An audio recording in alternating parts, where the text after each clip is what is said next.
Hi, നമ്മൾ Eiffel ടവറിന്റെ ലൊക്കേഷനിലാണ്. കുറച്ച് താഴെയാണ്. ഭയങ്കര എക്സ്പെക്ടേഷൻസ് ആയിട്ട് വന്നാലും, വളരെ വലിയ എക്സ്പെക്ടേഷൻസ് ആയിട്ട് എത്തിയാലും ഇവിടെ എത്തുമ്പോൾ ഇത് വളരെ ചെറിയ ടവറായിട്ട് തോന്നുന്നു. പക്ഷേ ഇത് നമ്മൾ ഹിസ്റ്ററി ബുക്കിലും വളരെ കുഞ്ഞുനാൾ തൊട്ടേ നമ്മളിത് കേട്ടു തുടങ്ങുന്നതാണ്. വണ്ടേഴ്സിൻ്റെ കൂട്ടത്തിലൊന്ന് ഐഫിൽ ടവർ. അങ്ങനെ നമ്മുടെ ഉള്ളിൽ അതൊരു വലിയ സംഭവമായിട്ട് പതിഞ്ഞ് കിടപ്പുണ്ട്. ആ ഒരു എക്സ്പെക്ടേഷനിലാണ് നമ്മളത് വരുന്നത് കാണുന്നതെങ്കിൽ നമ്മൾ ചിലപ്പോൾ ഒന്ന് ഡെസ്പാവും. കാര്യം എന്ന് വെച്ചാൽ അത്രയും വലുതൊന്നും അല്ല ഇത്. പക്ഷെ അതിനുള്ള ഹിസ്റ്റോറിക്കൽ ഇമ്പോർട്ടൻസ് ആണ് അതിന് ആ ഒരു സിഗ്നിഫിക്കൻസ് കൊടുക്കുന്നത്. നമ്മൾ മോർണിംഗിൽ അതിന് താഴെ നിൽക്കുന്നതാണത്. പക്ഷേ ആ കാലഘട്ടത്തിൽ ഇതുപോലൊരു സ്ട്രക്ചർ ഉണ്ടാക്കിയെടുക്കുക എന്ന് പറയുന്നത് അത് വലിയൊരു സംഭവം തന്നെയാണ്. ആ ഒരു എഞ്ചിനീയറിംഗ് സ്കില്ലിനെ നമ്മൾ അപ്രീഷിയേറ്റ് ചെയ്തേ പറ്റത്തുള്ളൂ. നമ്മൾ ആ ഒരു കോണ്ടെക്സ്റ്റിൽ വേണം ഇവിടെ നിന്ന് ഈ ഒരു നൂറ്റാണ്ടിൽ നമ്മൾ ഇതിനെ കാണേണ്ടത്. അല്ലാതെ ഇത് ഇത്രയല്ലേ ഉള്ളൂ, ഇതിനേക്കാൾ എത്രയോ വലിയ കെട്ടിടങ്ങൾ ഇവിടെ ഉണ്ടല്ലോ എന്ന് ചിന്തിച്ചാൽ അത് കറക്റ്റല്ല. ആ ഒരു തോട്ട് പ്രോസസ് കറക്റ്റല്ല. എന്നാണോ ഉണ്ടാക്കിയത് ആ കാലഘട്ടത്തിൽ ഇതുപോലൊരു കൺസ്ട്രക്ഷൻസ് നടത്താനുള്ള ആ ഒരു സ്കിൽ, അതിനെയാണ് നമ്മൾ അപ്രീഷിയേറ്റ് ചെയ്യേണ്ടത്. ഐഫിൽ ടവറിന്റെ ലൊക്കാലിറ്റിയിലേക്ക് നമ്മൾ നടക്കുക. ഐഫിൽ ടവർ എന്നെ സംബന്ധിച്ചിടത്തോളം അതൊരു ഡ്രീം കം ട്രൂ മൊമെൻ്റ് ആയിരുന്നു. ഞാൻ ഏറ്റവും കൂടുതൽ ആഗ്രഹിച്ചൊരു സ്ഥലമാണ്, കാണണമെന്ന് ആഗ്രഹിച്ച വണ്ടേഴ്സിലൊന്നാണ് ഐഫിൽ ടവർ. അതുകൊണ്ട് തന്നെ എനിക്ക് ഭയങ്കര സന്തോഷവും അതുപോലെ പേടിയും എക്സൈറ്റ്മെൻറ്റും എല്ലാം കൂടെ മിക്സ് ആയിട്ടുള്ള ഒരു ഫീലിങ്സ് ആയിരുന്നു അവിടെ എത്തിയപ്പോൾ. കാര്യം കഴിഞ്ഞ വീഡിയോയിൽ നമ്മൾ പറഞ്ഞിട്ടുണ്ടായിരുന്നു ഐഫിൽ പാരീസിൽ ഞങ്ങൾ അനുഭവിച്ചൊരു സ്കാമിനെ പറ്റിയും അതിൻ്റെ ഒരു എക്സ്പീരിയൻസൊക്കെ വളരെ ബാഡായിരുന്നു. അതുകൊണ്ട് അപ്പോൾ ആ ഐഫിൽ ടവറിൻ്റെ ഫ്രണ്ടിലെത്തിയതും നമ്മൾ ഫസ്റ്റ് കാണുന്ന ഒരു കാഴ്ച ഇതാണ്. നമ്മൾ ഇംഗ്ലീഷ് സിനിമയിലൊക്കെ കാണുമ്പോൾ വെൽ ഡ്രസ്ഡ് ആയിട്ടുള്ള കുറേ പോലീസ് ഓഫീസേഴ്സ് വരുന്നു, ലേഡിയും ജെൻസും ഒക്കെ ഉണ്ട്. അവർ അങ്ങനെ ഓടി വരുന്നു. അവരെ കണ്ടതും അവിടെ സോവനിയേഴ്സ് വിറ്റുകൊണ്ടിരുന്ന ആൾക്കാരെ എഴുന്നേറ്റ് ഓടുന്നു. അവരെ പിടിക്കാനായിട്ട് പോലീസ് പുറകെ ഓടുന്നു. ആ ഒരു കാഴ്ചയാണ് നമ്മൾ ഫസ്റ്റ് കാണുന്നത്. അപ്പോൾ ഇവരുടെ ആ ഒരു സ്ഥിരം കലാപരിപാടിയാണെന്ന് തോന്നുന്നു. അതുകൊണ്ടായിരിക്കാം ആ ഒരു ലാഘവത്തോടു കൂടിയാണ് അതിന് പോലീസ് വരുന്നത് എടുത്തിട്ടുള്ളത്. കാര്യം വലിയൊരു തുണിസഞ്ചി പോലത്തെ ഒരു സംഭവമാണ് അവരുടെ കയ്യിലിരിക്കുന്നത്. അത് പോലീസിനെ കാണുമ്പോൾ അവർ 4 സൈഡും കൂട്ടിപ്പിടിച്ചെടുത്ത് ഓടും. പോലീസ് പോയി കഴിയുമ്പോൾ മറുഭാഗത്തുകൂടി വന്ന് അത് വിരിച്ചിട്ട് അവരുടെ കച്ചവടം വീണ്ടും തുടരുവാണ് ചെയ്യുന്നത്. ഞാനൊന്നും അറിഞ്ഞിട്ടില്ലേ എന്നുള്ളൊരു ഭാവത്തിൽ. അതുപോലെ തന്നെ ഐഫിൽ ടവറിൻ്റെ ഫ്രണ്ടിലാണ് നമ്മൾ ഒരുപാട് സ്ട്രീറ്റ് പെർഫോമേഴ്സിനെയും ഇതുപോലെയുള്ള കലാകാരന്മാരെയൊക്കെ നമ്മൾ ഏറ്റവും കൂടുതൽ കണ്ടത് ഐഫിൽ ടവറിൻ്റെ ഫ്രണ്ടിലാണ്. ഭയങ്കര ലൈവ്ലി ആയിട്ടുള്ളൊരു ഏരിയ ആയിരുന്നു ഇത്. നമ്മൾ സ്വിറ്റ്സർലാൻഡ് കണ്ടിട്ടാണ് വരുന്നത്. അവിടെ 7 മണിയാകുമ്പോൾ തന്നെ നൈറ്റ് എല്ലാം ക്ലോസ്ഡ് ആയിരിക്കും. പക്ഷേ ഇവിടെ നൈറ്റും മോർണിംഗും ഒക്കെ നല്ല ലൈവ്ലി ആയിട്ടുള്ളൊരു ഏരിയ ആയിരുന്നു. പക്ഷേ ഇതുപോലുള്ള സ്കാമേഴ്സിനെയൊക്കെ ഉണ്ടെന്നേ ഉള്ളൂ. അതൊക്കെ ഒഴിവാക്കിയാൽ ഏറ്റവും ബ്യൂട്ടിഫുൾ ആയിട്ടുള്ളൊരു ലൈവ്ലി ആയിട്ടുള്ളൊരു ഏരിയയാണ് ഐഫിൽ ടവറിൻ്റെ ആ ഒരു ഏരിയ. അപ്പോൾ ഇങ്ങനെ പടം വരയ്ക്കുന്നതൊക്കെ നമ്മൾ കുറേ സമയം നോക്കി നിന്നു. ഒരാളെ നോക്കി അവർ ലൈവായിട്ട് വരയ്ക്കുന്നത് കാണാനൊക്കെ എന്ത് രസമായിരുന്നു എന്ന്.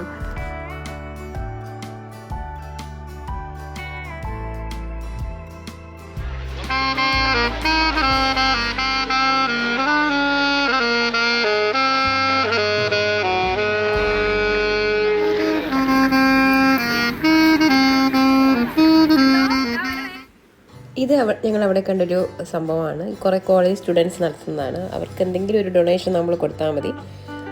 അപ്പോൾ എത്ര എമൗണ്ട് ഒന്നുമില്ല. അപ്പോൾ അവർ നമ്മുടെ ഒരു ഫോട്ടോ എടുത്തിട്ട് ഇതുപോലെ പ്രിൻ്റാക്കി നമ്മുടെ കയ്യിൽ തരും. അങ്ങനെ ഞങ്ങൾ എടുത്ത ഫോട്ടോ വീഡിയോയുടെ ലാസ്റ്റ് കാണിക്കാം.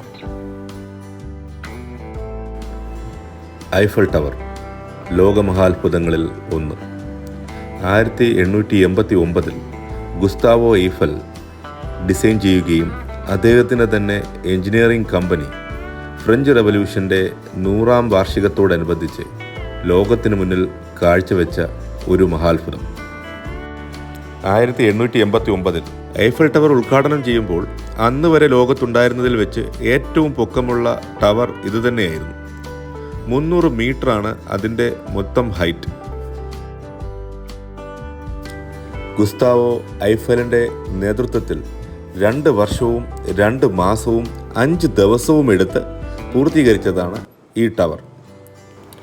പൂർണ്ണമായും ഇരുമ്പിൽ തീർത്ത ഈ ടവറിൻ്റെ ഭാരമെന്ന് പറയുന്നത് 10,100 ടണ്ണാണ്. ഈ സംഖ്യ ഒരു വേള നിങ്ങളെ അത്ഭുതപ്പെടുത്തിയെന്ന് വരില്ല. എന്നാൽ ഈ ഒരു വെയിറ്റ് ഒരു എൻ്റയർ ഗുഡ്സ് ട്രെയിനിൻ്റെ അത്രയും ഉണ്ട് എന്ന് പറഞ്ഞാൽ നിങ്ങൾക്ക് വിശ്വസിക്കാൻ കഴിയുമോ?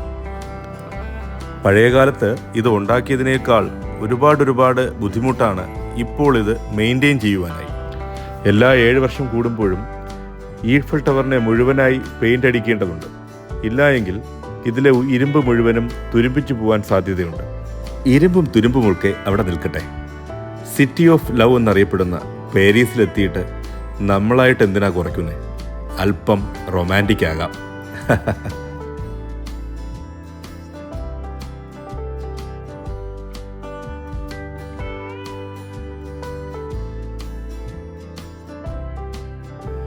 ഫോട്ടോഷൂട്ടും ഡാൻസും റൊമാൻസും ഒക്കെയായി സ്പെൻഡ് ചെയ്ത ഒരു അടിപൊളി പാരീസ് ദിനം.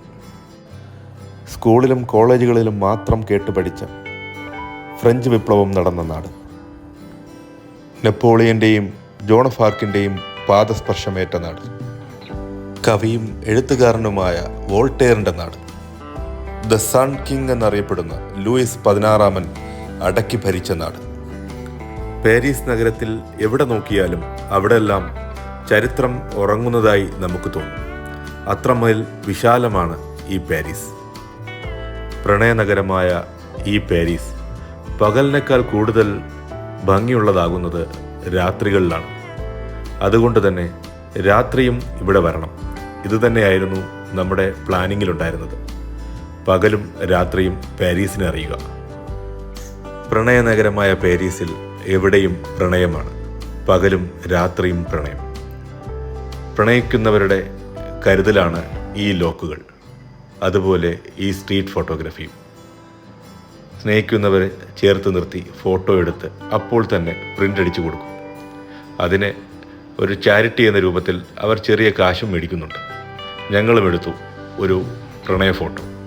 അപ്പോൾ തന്നെ അവരുടെ ചെറിയൊരു മെഷീനിൽ നിന്ന് പ്രിൻ്റ് എടുത്ത് പേപ്പറിൽ അല്ലെങ്കിൽ പത്രത്തിൽ, പഴയ പത്രത്തിൽ വരുന്നത് പോലുള്ള ഒരു ഫോട്ടോ. പകലിനേക്കാൾ കൂടുതൽ ഭംഗിയാണ് രാത്രിയിലെ പാരീസ്. ഫ്രാൻസിൻ്റെ മുഴുവൻ പ്രൗഢിയും വിളിച്ചറിയിക്കുന്ന രൂപത്തിൽ ദീപാലങ്കൃതമായി പാരീസ് പട്ടണം. അതിൻ്റെ ഒത്ത നടുവിലായി അതിൻ്റെ മാറ്റുകൂട്ടുന്ന രൂപത്തിൽ ഐഫൽ ടവർ. ഇതാണ് ഞങ്ങളുടെ അടുത്ത വീഡിയോ. ഇഷ്ടപ്പെട്ടെങ്കിൽ ദയവായി ലൈക്ക് ചെയ്യൂ, സബ്സ്ക്രൈബ് ചെയ്യൂ, ഷെയർ ചെയ്യൂ. താങ്ക്